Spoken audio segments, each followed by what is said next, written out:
Trick or Treat Scooby-Doo is a pretty fun story. This was released in 2022. It's a feature-length film directed by Audie Harrison, written by Harrison, Laura Pollock, and Daniel McLellan.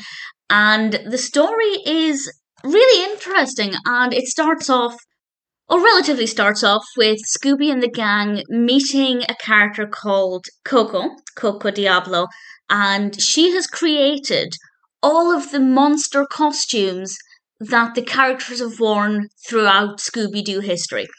And things seem to be going well after that, but unfortunately, because Coco ended up in prison because of their findings, the gang don't have any mysteries to solve. All of the monster mysteries have therefore disappeared, and Fred actually is bored of the quiet life and makes a wish for them to have a mystery to solve, and his wish comes true. They have a mystery, and I don't want to say too much about it because I found it unpredictable. I didn't know where it was going, and that part of it I really liked. But they actually enlist the help of Coco to help them solve this mystery. And we have these ghost type characters, and I think they look really great. I think the design of them is awesome. Coco as a character I really like as well.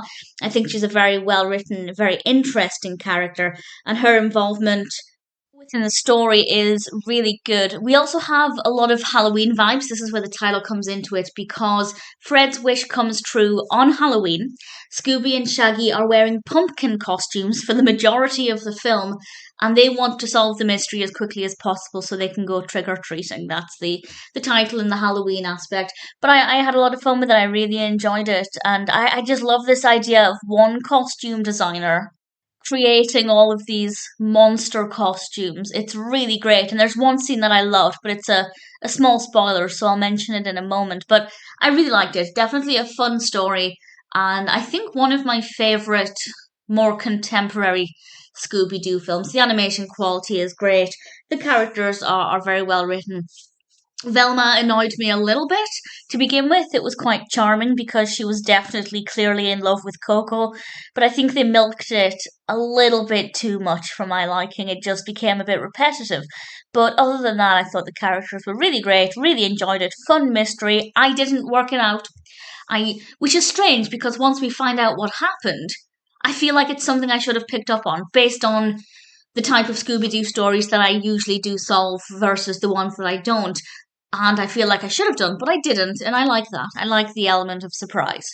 So definitely worth watching. So a spoiler from now, I'm not going to spoil the actual narrative, but this is just one moment that I want to mention very briefly that I loved.